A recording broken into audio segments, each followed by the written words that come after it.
Hey guys, in this video I'll show you how to change the name of your Facebook page because sometimes it is not so clear where the option to do this is, and I'll also give you a little explanation of the process.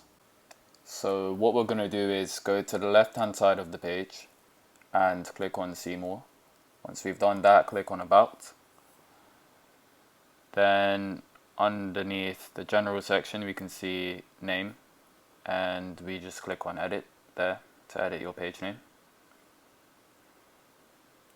Now, as we can see, there are certain guidelines that you have to follow. You should look at the naming tips so that you input a page name that Facebook would want you to. You can check those guidelines by clicking on that link and just read that to make sure that your name is correct. Then what I'm going to do is just add the number 2 to this page name and click continue. Now, as we can see, Facebook's review of your new name may take up to 3 days. So you're gonna have to wait a while, but if you do make a mistake with your page name, you'll have to wait another 7 days so that you can change it again. So make sure when you change your page name that you pick a name that you actually want. Otherwise, you will have to wait another 7 days to change it.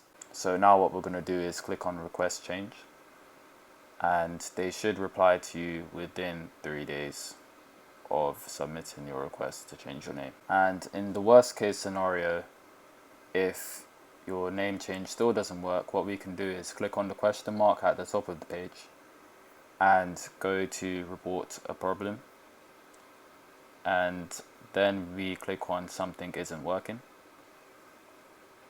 Then underneath where is the problem, we would click on the drop down list and go to pages, and there you can explain that you want to change your page name, but with the system that Facebook has, it's not allowing you to, and someone on the Facebook team should be able to sort this out for you.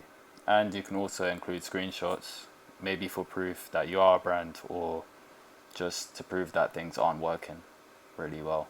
Anyway, I hope this has helped. If it has, like and subscribe, and you can comment any other tutorials you want me to do in the future.